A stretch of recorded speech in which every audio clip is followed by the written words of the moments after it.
Hello guys, welcome back to my another new blog. Voice দেওয়ার সময় দেখছিলাম যে আমার গলার অবস্থা আসলে খুবই খারাপ। মানে আমার এত ঠান্ডা লেগেছে, আমি কথাই বলতে পারছি না।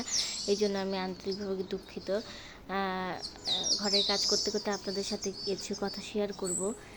যে আমাদের জীবনে কিছু মানুষ থাকে আমার দাঁতে ব্যথার মতো। আমার দাঁতে ব্যথা বলার কারণ এই যে আমার দাঁতের ব্যথাটা একদম বে টাইমে এন্ট্রি নেয়। ঠিক বে টাইম বলতে এরকম, খাওয়া দাওয়া করে আমি ঘুমিয়ে গেলাম ভোর রাতে, কিংবা একদম ঘুমানোর টাইমে, ঘুম যেটা দরকার, তখন আমার দাঁতে ব্যথা খুব প্রচণ্ড বেড়ে যায়।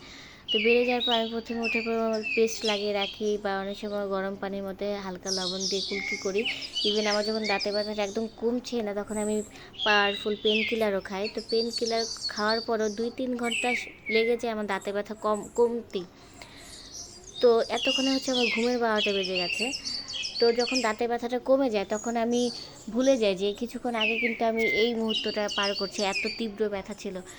আমি নর্মালি আবার খাওয়া দাওয়া করছি, খাওয়া দাওয়া করতে গিয়ে আমি আবার দাঁতে ব্যথা ফেস করলাম। তো কি, আমরা জানি যে দাঁতে ব্যথা আবার উঠবে, কিংবা আবার দাঁতে ব্যথা কিন্তু ভালো হয়ে যাচ্ছে, এরপর আমরা কিন্তু নর্মালি চলতে থাকি। যদি মনে করেন যে আপনার দাঁতে ব্যথাটা রুট ক্যানেলের অবস্থায় আছে, রুট ক্যানেল করে ফেলবেন, কিংবা যদি রুট ক্যানেলের অবস্থায় না থাকে, তাহলে একদম দাঁতটাকে উপড়ে ফেলে দিবেন। কারণ একটা দাঁত চলে যাওয়ার পরে যদি আপনি ভালো থাকেন, তাহলে ওইটাই ভালো। উপড়ে উপড়ে ফেলবেন। ঠিক আমাদের জীবনে এরকম কিছু মানুষ ভুল টাইমে এন্ট্রি নেয়, যারা কিনা আমাদেরকে মানসিকভাবে, শারীরিকভাবে কিংবা অর্থনৈতিকভাবে অনেক পেইন দেয়। তো পেন দেওয়ার পর আমরা কিন্তু তাদের সাথে মানানসই হয়ে চলতে থাকি, যে ভাবি যে একটা সময় সে ভালো হয়ে যাবে, বা এরকম সিচুয়েশন আর হবে না। তখন আমরা কি করি, মানুষের হেল্প নিই, যে এরকম ব্যাপার, যাতে আমাদের আলোচনা সমালোচনার মাধ্যমে যাতে এই জিনিসটা ঠিক হয়ে যায়। তো জিনিসটা কিন্তু আলোচনা সমালোচনার মাধ্যমে ঠিক হয়ে যায়, কিন্তু ওই মানুষটা কিন্তু আপনাকে আবারও আঘাত দিবে, আবারও আপনাকে পেইন দিবে, আপনাকে ভালো থাকতে দিবেই না।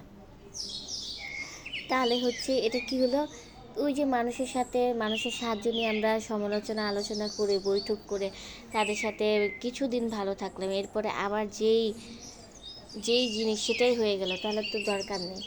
তার মানে আমাদের একটা পার্মানেন্ট সলিউশনের দরকার। পার্মানেন্ট সলিউশন মানে কি, যদি আপনার দাঁতটা রুট ক্যানাল অবস্থায় থাকে, আপনি যেই মানুষটা আপনাকে আঘাত দিচ্ছে সেটা যদি রুট ক্যানাল অবস্থায় থাকে, তো রুট ক্যানাল করে ফেলবেন, তাকে সুযোগ দিবেন। যদি সুযোগ দেওয়ার পরেও সে ভালো না হয়, তাহলে একদম উপড়েই ফেলে দেবেন আমার দাঁতের মতো।